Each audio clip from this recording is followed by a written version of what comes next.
Hello students, welcome back. I hope all of you had an opportunity to listen to the course orientation.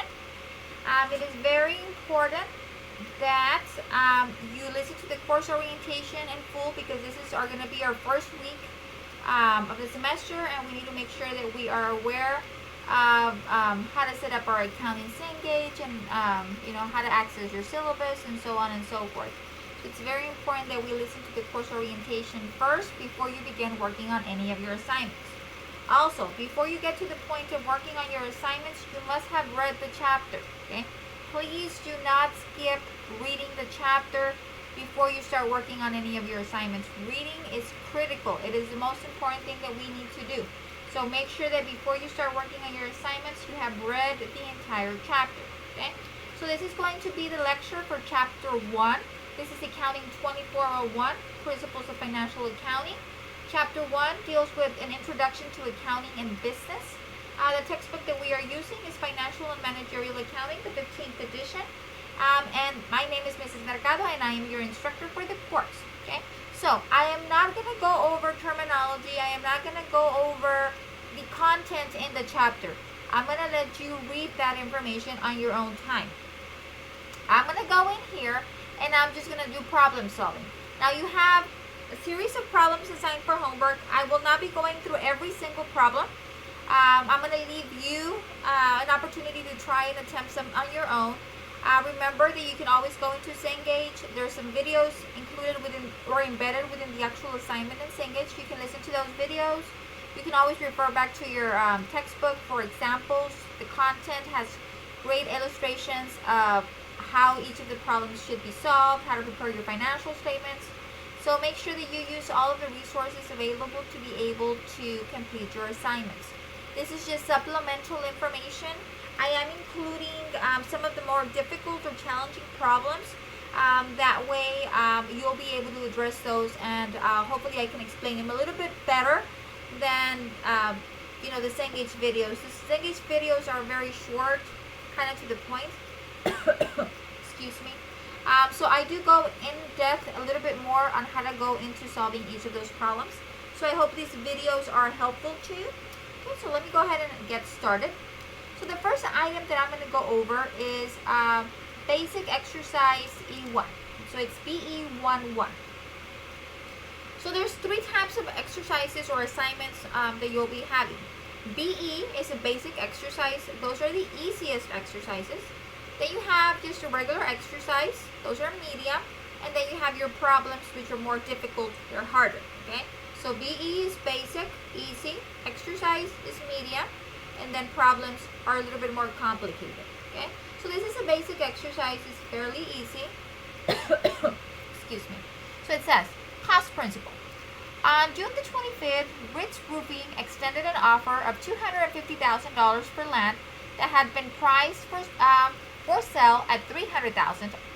On July the 9th, Ritz accepted the seller's counteroffer of $275,000. So what is going on here? Well, they're selling a piece of land, and the sales price, or the amount that they put it out to sell, is for $300,000. Ritz made an offer of $250,000. Okay. At the end, they went back and forth. A counteroffer was made by the seller, and they agreed at a price of $275,000. Okay, so $275,000 is the price that they agreed on. Okay, for the sale of the land. Now, on October the 1st, the land was assessed at a value of $280,000. So an appraisal went out there. They appraised the land, and they said, you know what? This land is valued at $280,000. That's the market value of the land today. Okay, that happened on October. On December, it was offered $305,000 for the land by National Retail Chain.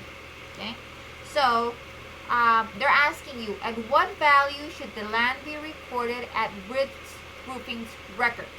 So we are the accountants. We are being asked to record the purchase of the land. Okay, now they give you a whole bunch of numbers here.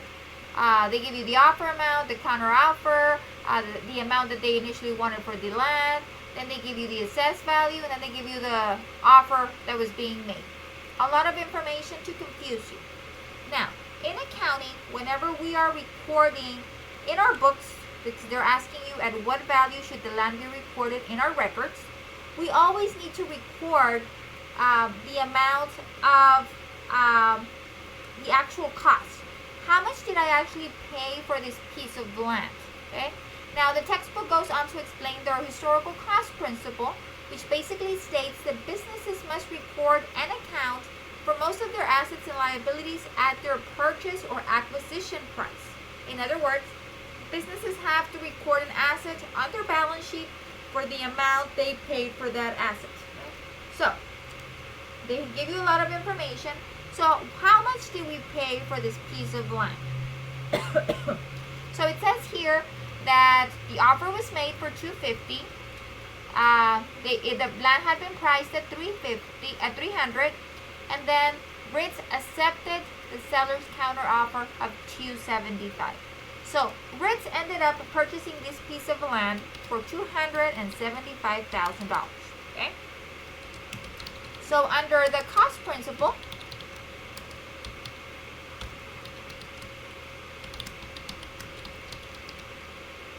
the land should be recorded. Excuse my spelling here. Should be recorded at the cost to Ritz Roofing. Okay. So when I make this entry into the company's books for Ritz Roofing, okay, I'm going to record that I bought the land for $275 because that's how much I paid for it. Okay. So the amount that needs to be recorded in our books is the amount that we actually paid for the piece of land, and the amount that was actually accepted. The offer that was accepted was of $275. That is how much Ritz paid for that piece of land that they're going to end up selling for $305. Okay, but that's another point. We're making a gain on this sell on this land, but that's completely separate. Right here, what they're asking you to do is figure out how much are you going to record the land for. Well, the land is going to be recorded at the cost. I paid $275. That is how much I'm going to record it in my books for. So I'm going to have an asset because now I own the land. So an asset is anything that you own. So you just purchased this piece of land, so now it belongs to you. So that asset is going to be a land on your balance sheet for $275,000.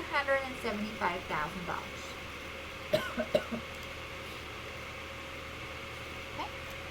So now we're going to jump from BE1 to exercise 1.6. Okay. So exercise 1.6, it says it deals with the accounting equation. So by now, all of you must have read that the accounting equation is equal to your assets equals your liabilities plus stockholders' equity. Okay. Now, the left side of the equation must equal the right side of the equation all the time. Accounting is all about balancing. Assets need to equal your liabilities plus stockholders' equity. We always need to be in balance. The left-hand side needs to balance the right-hand side. Okay. So now they've given us some examples, 3 examples here.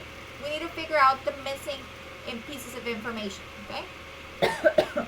So, on the first part, we have our assets is missing. We don't know how much we have in assets. We know that we have $550,000 in liabilities and $1,345,000 in stockholders' equity. So, like I said, your left-hand side needs to equal your right-hand side. So, how am I going to figure out my assets? Well, I know that my assets are equal to my liabilities plus stockholders' equity. So, that means that my assets must equal the $550,000 of liabilities, okay, plus my stockholders' equity of $1,345,000. Okay, so that means my assets should be $1,895,000. Okay. So how did I calculate my assets? Your assets is the sum of your liabilities and stockholders' equity. These two numbers are provided. You can solve this because the left-hand side must always equal the right-hand side. Okay. Now for letter B, they give you the assets amount.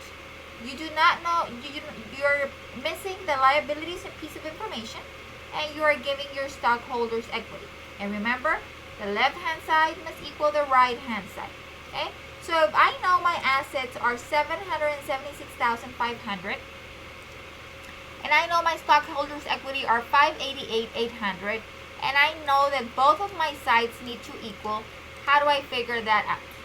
Well, that's very easy. What we're going to do is I'm going to get my asset amount, which is $776,500, and I'm going to subtract my stockholders' equity of $588,800. Okay, so you subtract assets minus stockholders' equity, and that's going to give you your liabilities of $187,700. So now, if you get your $187,700 plus your $588,800, that's going to give you the $776,500 right there. Okay. Now, for the third item that we have here, they provide you with the assets of $14,750,000. They provide you with liabilities of $4,455,000, and you are missing the stockholders' equity. Remember, left-hand side must always equal the right-hand side. So, I know that my assets are $14,750,000. I know my liabilities are $4,455,000. How am I going to figure out this number? Well, very easy. I'm going to go ahead and I'm going to get my assets of $14,750,000, and I'm going to subtract my liabilities of $4,455,000. Okay? So that means my stockholders' equity is $10,1095,000. To check my work, I get the $4,455,000 plus the $10,295,000, and that gives me my $14,750,000. Okay? So if you have 2 out of the 3 pieces of the equation, you can easily calculate that third piece either by adding, like we did here on the first one, or by subtracting, like we did on letters B and C. Okay? Now remember, always, assets must always equal your liabilities and stockholders' equity. The left-hand side must always equal the right-hand side of your equation. Okay. We're going to continue with this same concept of the accounting equation to do exercise 1.7. Now this is a little bit more challenging. Excuse me. Because now we're provided with different scenarios. Okay? So, let's start here. It says, Inspirational Incorporated is a motivational consulting business. At the end of its accounting period of October 31st, Inspirational has assets of $5,250,000 and liabilities of $1,600,000. Using the accounting equation and considering each case independently, determine the following amounts. Okay? And then they give you letters A through E. So we're going to run through each of these one at a time. Now, the question here, or it's very important that when we're reading these problems, we understand what the question is asking us. It's the last sentence. Using the accounting equation and considering each case independently, okay, we have to determine the following, okay? So, for letter A, they're asking us to calculate our stockholders' equity as of October 31st. So, I know that my assets are $5,250,000. That was provided in the problem. Okay. I'm having problems with my keyboard. $5,250,000. 1, 2, 3. Okay, here we go. And your liabilities are $1,600,000. Okay, here we go. So now we need to figure out our stockholders' equity. Remember, the left-hand side must equal the right-hand side. So, how am I going to figure this out? Well, I know that my assets are $5,250,000. Yeah. And then I'm going to subtract my liabilities, which are $1,600,000. Okay. So now I have my stockholders' equity of $3,650,000. If I add my liabilities of $1.6 million plus my stockholders' equity of $3,650,000, then that will give me my assets of $5,250,000. So $1.6 million plus the $3,650,000 will give me my $5,250,000, and we calculated this number by subtracting assets minus liabilities. That's what we did. Assets minus liabilities. Okay. Now, for letter B, it says stockholders' equity as of October 31st, assuming assets increased by $800,000 and liabilities increased by 330. Okay?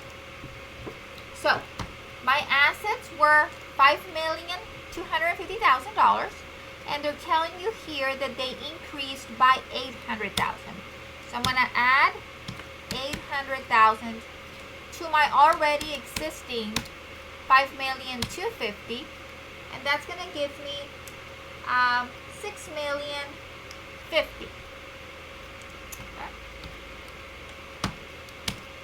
Now, your liabilities increased by $330,000. So I'm going to get my $1.6 million, and I'm going to increase it by $330,000.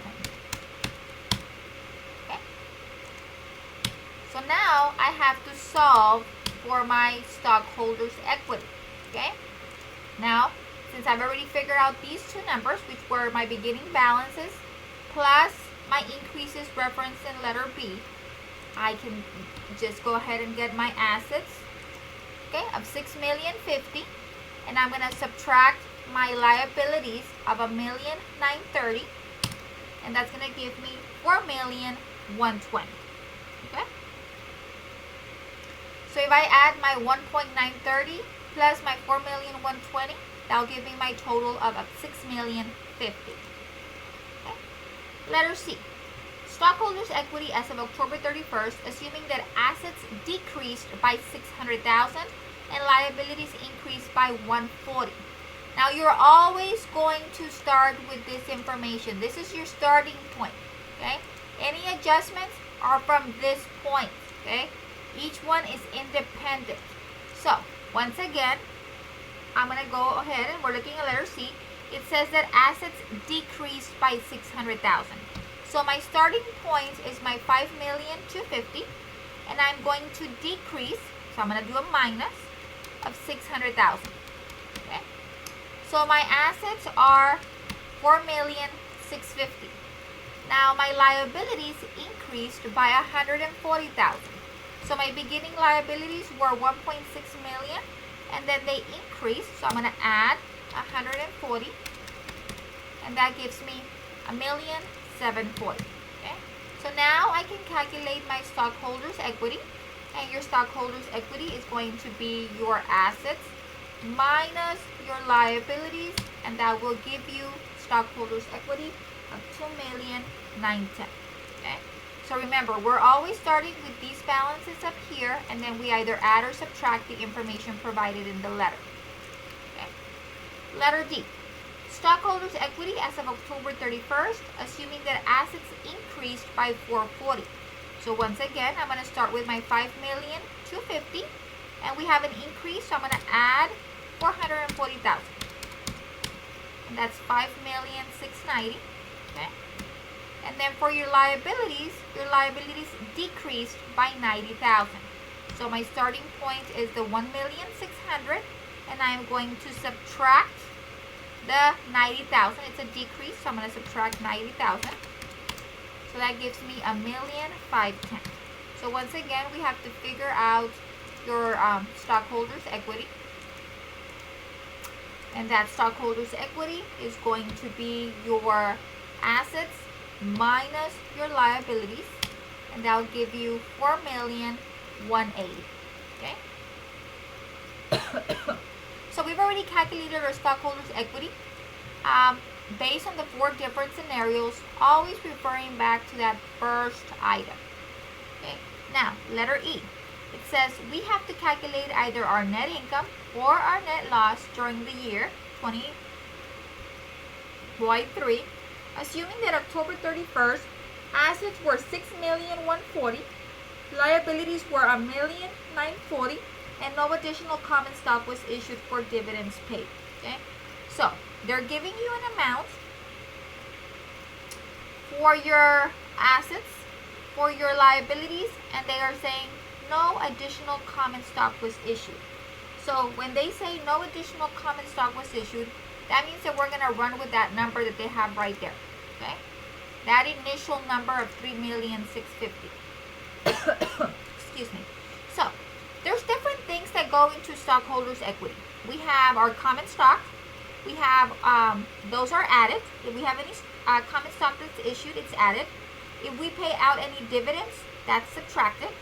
Any revenues that are earned, that is added. And any expenses that you pay out is deducted. Now, your net income is calculated by adding, basically getting the difference between your revenues and your expenses. So, let me write it out here. If your revenue is greater than your expenses, then you've got net income. Okay? If expenses are greater than revenue, then you've got a net loss. Okay? So if your revenue is greater than your expenses, you've got income. If your expenses are greater than your revenue, then you have a loss. Okay? So now, to calculate letter, what letter is this? Letter E. This is what we're going to do. Okay? And I'm not going to do the same formula. What I'm going to do is I'm going to go ahead. I know that my assets were $6,140,000. That was given in the problem. Okay? I'm going to subtract my liabilities, which were $1,950,000.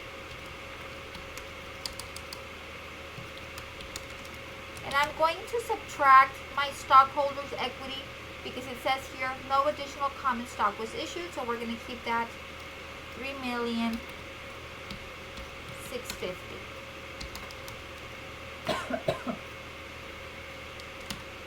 Okay. And let's see what we get. Let me get my calculator out right here. So we're trying to calculate net income. Okay. So it's $6,140,000 minus $1,950,000,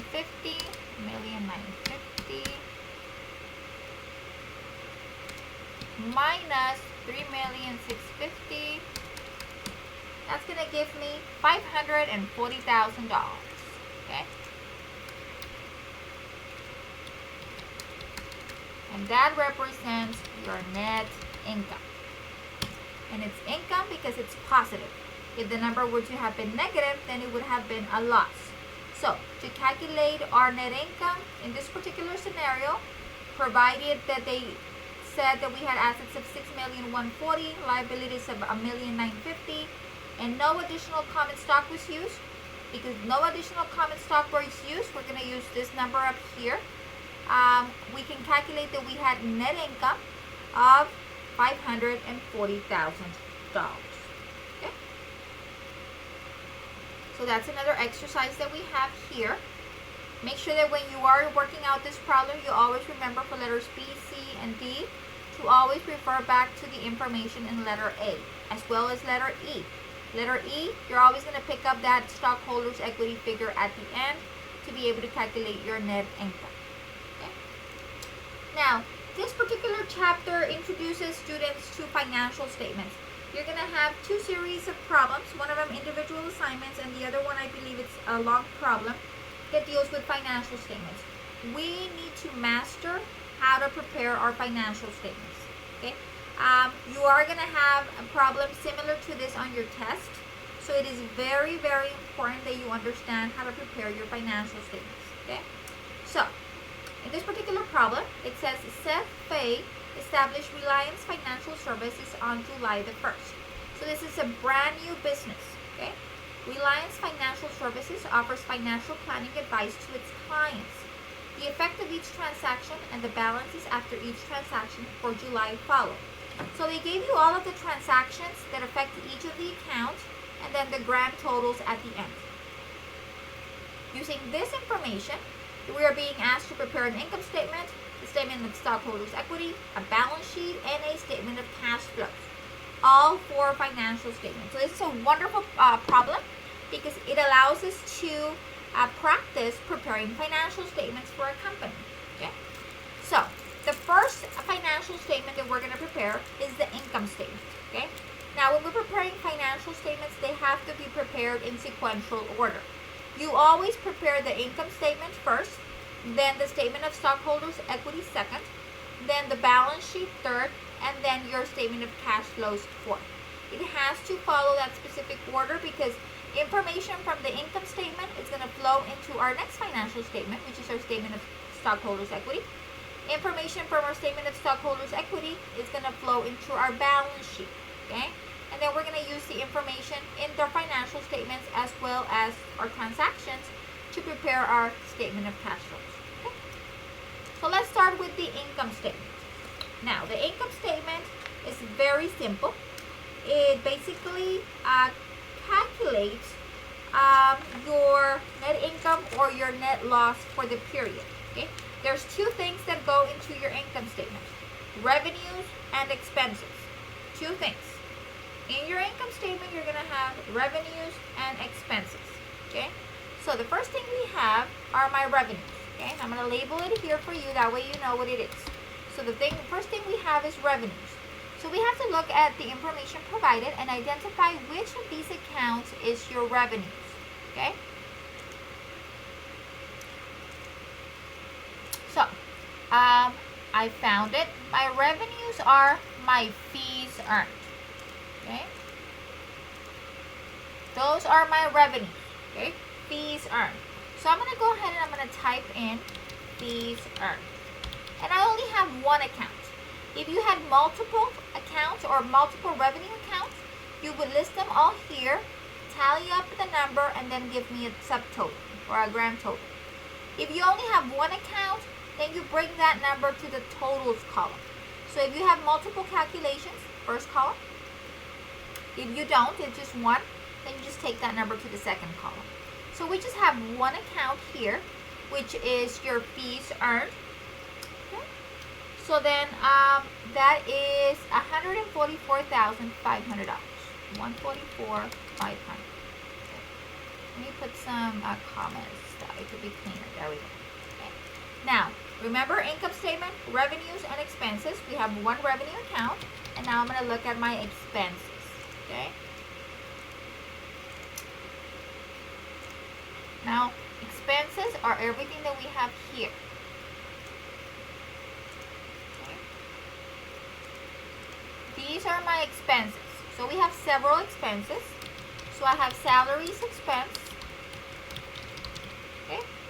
And because we have multiple expenses, we're going to add them in the first column. Okay. My salaries expense is $55,000. Okay. My rent expense is $33,000. My auto expense, and I'm getting these numbers from down here, your grand total. Your auto expense is $16,000. And your supplies expense is $4,500. Extra zero, here we go. Be very careful. And then we have our miscellaneous expense, that is $4,800. Okay, so these are all of the expenses that we have. Now I'm going to get my total expenses. So I'm going to add all of those together. Okay.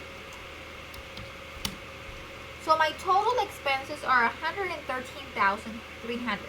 Now if you notice here, these numbers have a minus sign. Why? Because we are deducting them from our stockholders' equity. When you prepare your income statement, you don't enter minus signs, you just enter the amount that it is. Okay? So I've got revenues of $144,500. I've got total expenses of $113,300. So now we have to figure out, do I have income or do I have a loss? Okay? And this is where it's very important. Like I said before, if revenues are greater than the expenses, then you've got net income. Okay. If the expenses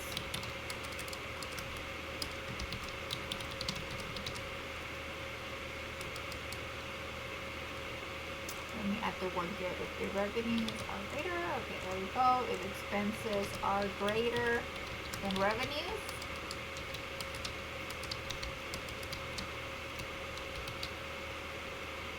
then you've got a net loss. So you have to compare. Which number is bigger? Are your revenues bigger than your expenses, or your expenses bigger than your revenues? Okay. So in this case, my revenues are larger than my expenses. So if my revenues are greater than my expenses, I'm going to have net income. Okay. Now, how much net income am I going to have? Well, what we're going to do is we're going to go ahead and we're going to, excuse me, we're going to get my revenue, and I'm going to subtract my total expenses. So it's revenue minus total expenses, and that's going to give me a net income of $31,200. Okay? And that number is very important right there. So, during the month, the business generated net income of $31,200. So the income statement, very simple. Revenue minus expenses. If your revenues are greater than your expenses, you've got income. If your expenses are greater than your revenues, then you've got a net loss. Okay? So now we completed that. Now we have to complete our statement of stockholders' equity. That's our second financial statement. Now, we always are going to begin with our beginning balances. Okay? So these are our balances as of July the 1st.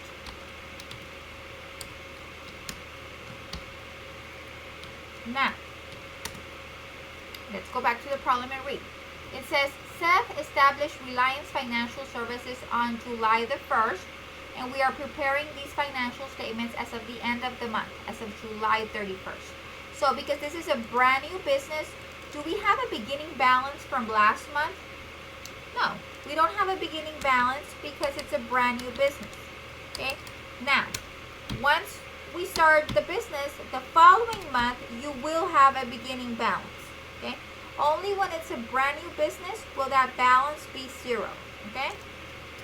Now, the next thing we have is we have to figure out, did we issue out any stock? Okay? So let's look over at our information, and we have an account here called common stock. Okay?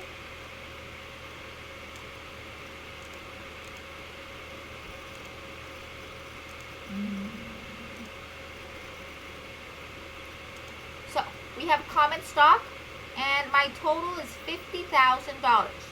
That means that we issued out $50,000 worth of stock in the month that we opened up our business. So I'm going to go ahead and I'm going to put here issued stock. And how much stock did we issue? We issued out 50,000. Okay. So we're going to put that under our common stock section because this applies to stock. Retained earnings stays the same. And now I'm going to go ahead and this is going to be my total column. Okay. So my total for here is the sum of these two columns right here, and that would be $50,000. Okay. Now, we need to bring in our net income or net loss from our income statement. Okay. In this case, in our income statement, we have net income. So I'm going to go ahead and I'm going to bring in the net income, and that net income is going to go under retained earnings.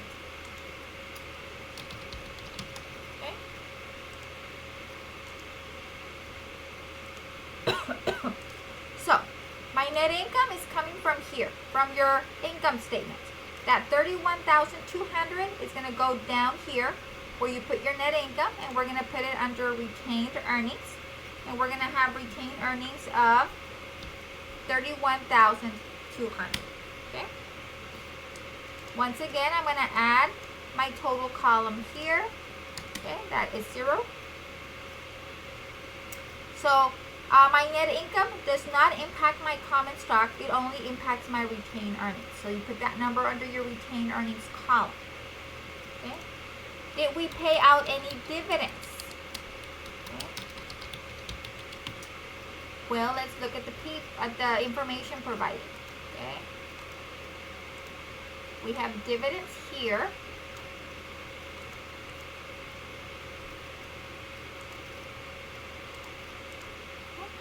So we have dividends, and we paid out dividends of $15,000. Okay? So dividends are going to go under your retained earnings. Okay. Now here I'm going to put a minus because I paid out $15,000. Okay. Excuse me. So we issued out $50,000 in stock. That has not changed. We paid out dividends of $15,000. So whenever we issued out stock, we received money. So that's a positive. Net income, we generated money. That's a positive. Dividends, we pay out money to our stockholders. So money is leaving the company. So when money is leaving the company, it's a minus. Okay? So I'm going to add everything that we have here on that particular column for dividends, and we have a minus 15,000. Okay? So now we can easily identify how much we have in each category. Okay? So what we're going to do is we're going to get our balances, our ending balances. Okay? So our balances as of July the 31st, okay, is we're going to add everything that we have in that particular column. Okay? So we can get our total for each of the categories. Okay? So we started off with 0 for all of our categories because it's a brand new business. During the month, we had operations. We issued out stock of $50,000. Okay? We had retained earnings increase by $16,200. And how did that happen? Well, we had income of $31,200. And then using that income, we paid out dividends of $15,000. So we're left with $16,200. Okay? So now our stockholders' equity total is $66,200. Okay? Now this number right here, this total, that is going to be your beginning balance in August. Okay? So in August, these amounts are going to go up here. Okay? And then you're going to put the information for that specific month and calculate the ending balance for the month. Okay? So this month we started off with 0 because it was a brand new business. We've calculated our ending balances for July. Now these numbers are going to flow into my beginning balance for the following month. Okay? This is just FYI. So we've already calculated our stockholders' equity. Very good. Now we have our balance sheet. Our balance sheet has 3 categories. The first one we have is our assets.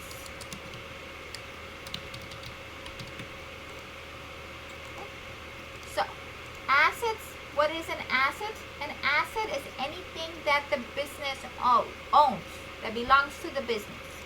Okay? So let's look over here and let's see what we have as assets. So as assets, we have those 3 things. We have cash,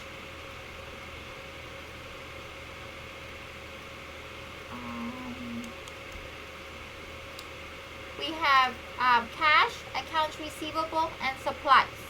Those are the 3 assets that we have, and we're going to bring in our totals, okay, which is $32,600 for cash, $34,500 for accounts receivable, and $2,500 for supplies. Okay, so we're going to just get the totals and we're going to bring them down over here. Excuse me. So I have cash of how much? $32,600. Okay, and because we only have 1, we're just going to put it over here. And then we have, what do we have next? We have accounts receivable. And my accounts receivable balance is $34,500 right here. Okay. And then we have supplies, and we have $2,500 for supplies.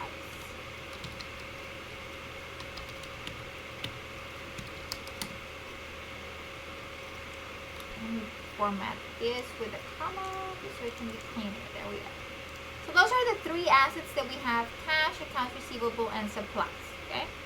So now I'm going to calculate my total assets. Okay? So your total assets is the sum of those 3 amounts right there. You add those 3 numbers together, and that's going to give you $69,600. Okay?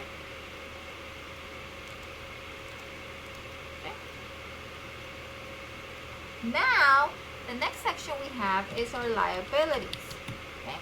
Liabilities is anything that you owe. If you owe money, this is where it falls in. These are your debts. Okay? So under liabilities, we have one liability. Okay? And my liability is accounts payable.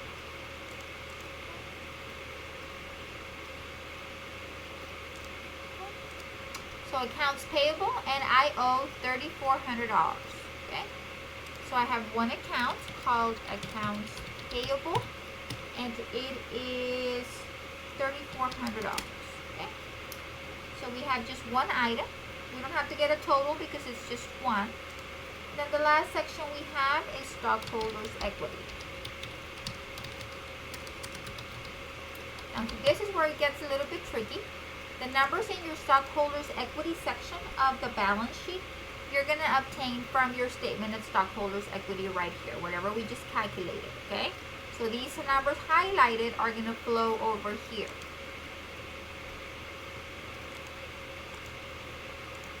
So these numbers are going to flow over here, okay? All of them, okay? So, let's start off with your first section that we have common stock, okay? So we have common stock of $50,000, okay? Next we have retained earnings.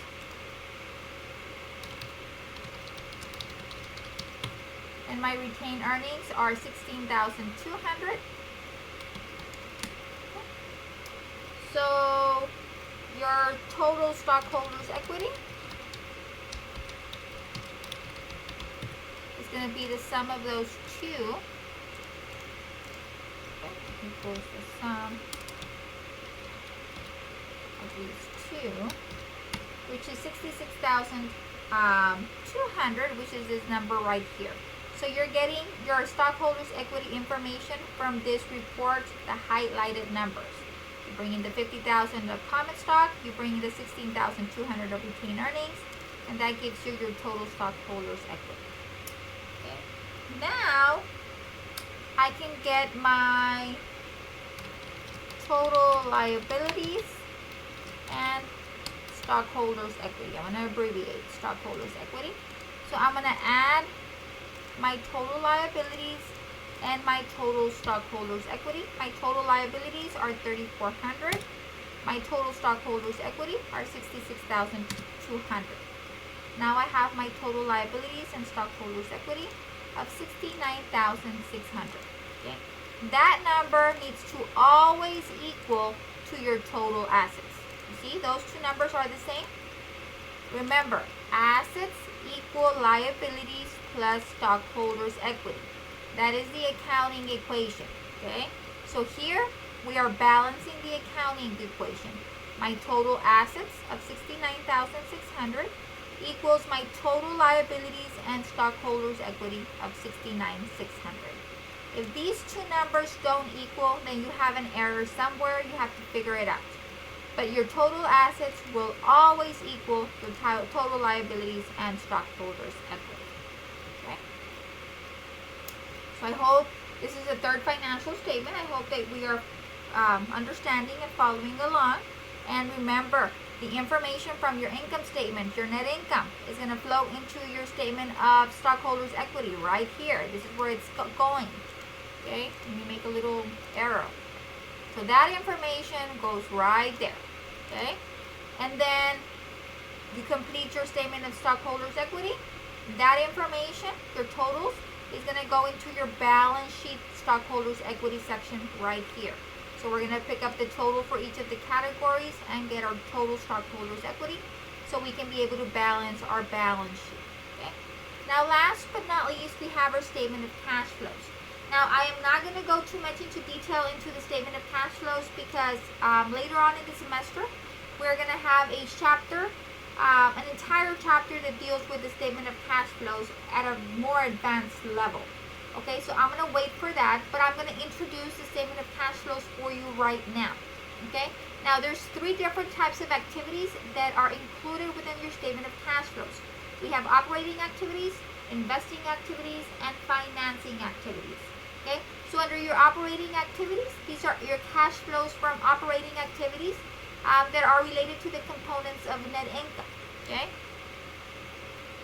so this includes any cash provided by collecting money from your customers, by receiving dividends, or receiving any interest payments.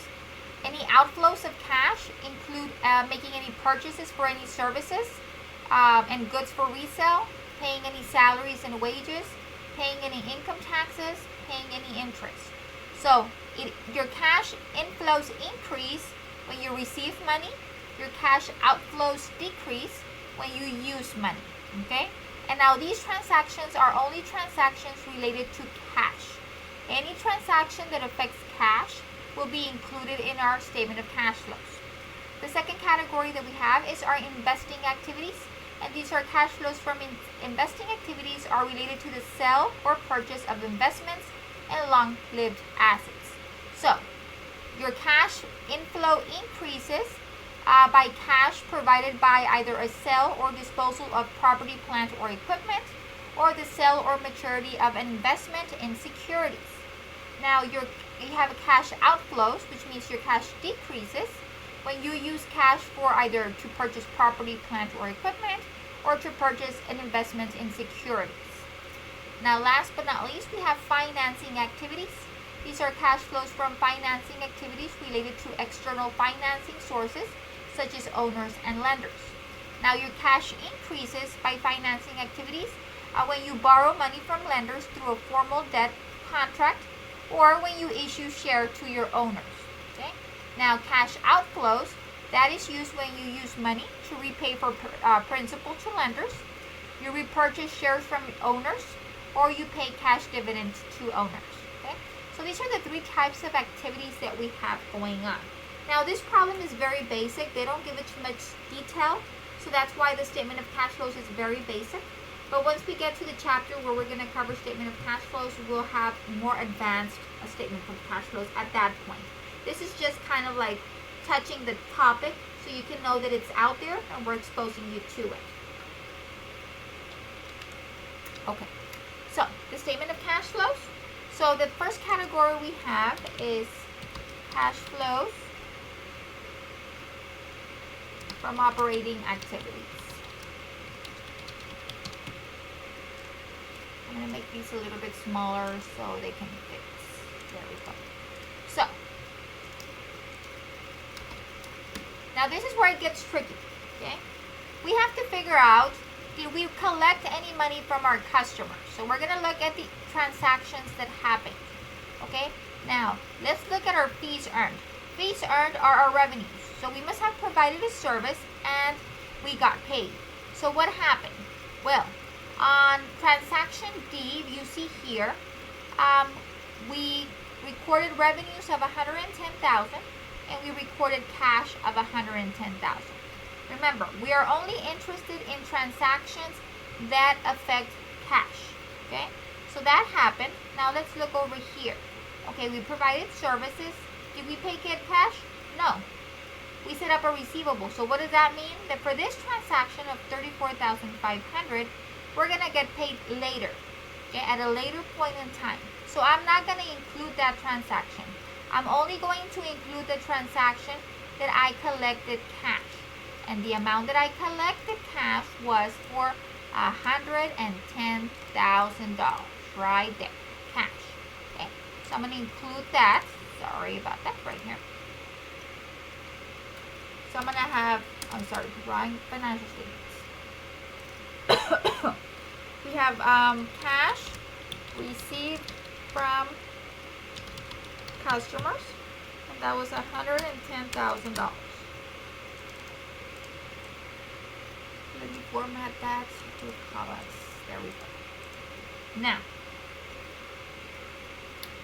did we receive any dividends? Did we receive any interest? We don't have that information here, so that we're going to assume no. Now, the second part is, did we pay out for any salaries or any expenses that we had in cash? So we have to go back and we're going to look, okay? So, here it says that we paid out $3,600 in cash to accounts payable. So what does that mean? That means that we owed someone money and we paid them $3,600. So did we pay out cash? Yes, we did. We paid out $3,600 in cash. So that's going to be included. Okay, so I'm going to circle that.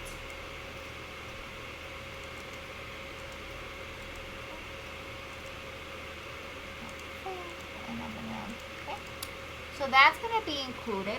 What else did we pay? Well, I see here that I paid $33,000. What did I pay $33,000 for? I paid my rent. So I paid out money left the company for $33,000. So that's going to be included as well. So $33,000. Okay. Okay. Then we have this other transaction here. We paid out $20,800. What did we pay that for? Well, we paid $16,000 for auto expense and we paid $4,800 for miscellaneous. So we spend that money. So we're going to go ahead and we're going to include it in our statement of cash flows because that's money leaving the company. That's cash leaving the company. Then we have $55,000 here that was used to pay our salaries. That's going to be included as well. Okay, salaries right there. Okay, and then here we paid out $15,000, but that was for payment of dividends. Okay. So that does not apply in this section. This is only for it says here, for your operating activities. Okay? So any cash used for purchasing services such as electricity, goods for resale, paying salaries, stuff like that. So these are for your operating. You use money for operations. Okay? So, so we have all of these highlighted. I'm going to add them up. I'm going to get my calculator. So I've got $3,600 that I paid for my accounts payable. I've got $33,000 that I paid for, what did I pay this for? For my rent. Then I'm going to add $20,800 that I paid for my auto and my miscellaneous. And then I've got $55,000 that I paid for my salaries expense. So that gives me a total of $112,400. Okay? This is money leaving the company. I am paying this money out. This is leaving, okay? This is an outflow of cash. So, I'm going to put here, cash paid for expenses, okay? And creditors, okay? Because this is money leaving, I'm going to put a minus sign, and it was $112,400. So now, those are the only two things we're going to include for now. I'm going to go ahead and I'm going to calculate my net cash flow used for operating activities. Okay. So I'm going to go ahead and I am going to get my total for those two. I'm going to add those two together and it gives me a negative $2,400. So I spent more money than what I brought in. I brought in $110,000 that I collected from my customers. I paid out in salaries, in accounts payable, in rent expense, and auto and miscellaneous $112,400. So I paid more than there was a higher cash outflow than a higher cash inflow. So I paid out more money than I actually received. Okay? So that is the first category. The next category is our cash flows from investing activities. Okay? Now, investing activities deal with getting rid of any assets. We either sell property, plant, or equipment, or an investment matures. The problem does not include any information related to that. So we have 0 transactions for investing activities. Okay. Now the last one we have is cash flows from financing activities. Okay. Now, financing activities are cash received by either borrowing from lenders through a formal debt or by issuing stock. Did we issue out any stock? Yes, we did. So let's go back over here, and we issued out common stock of $50,000. Okay? So if you see here, when we issued out that stock of $50,000, we received cash. Okay? We received cash right here. Okay? So cash was received for $50,000. So I'm going to include that cash that was received right here. So I'm going to put here cash received from issuing common stock. Okay. How much stock? How much cash did we receive? We received $50,000. Okay.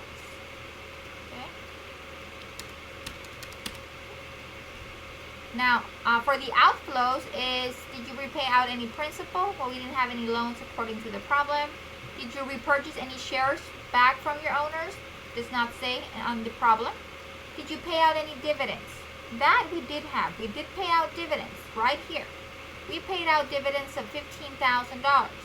So what happened to our cash when we paid out that dividends? Our cash went down. It decreased.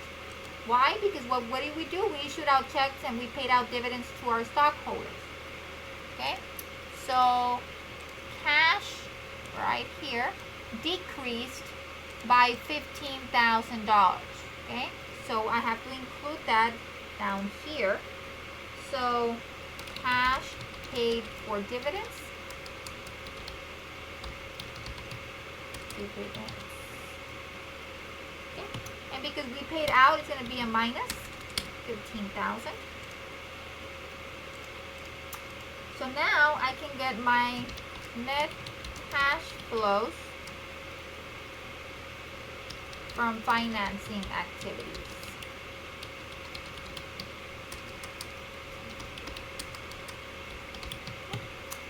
So we add those two amounts right here. And that gives me a positive $35,000. So I issued out stock, company stock, and I received $50,000 in cash.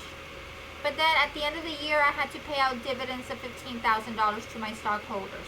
Okay, so my cash flows, net cash flows from financing activities for this specific period is $35,000. So now we need to figure out, did my cash go up or down? So we're going to have a net increase or decrease in cash. If it's a decrease, it's going to be in minus. If it's an increase, it's positive.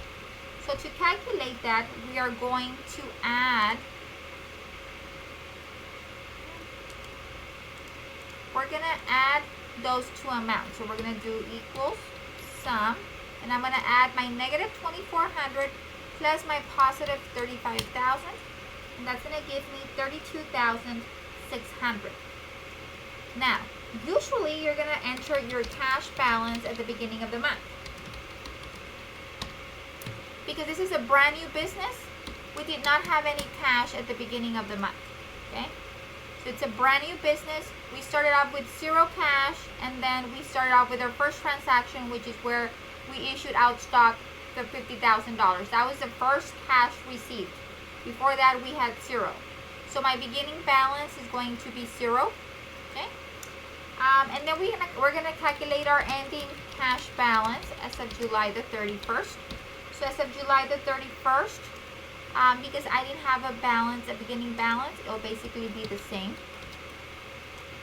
Because we didn't have a balance, you would basically add those two amounts together, and it would give you that your ending cash balance.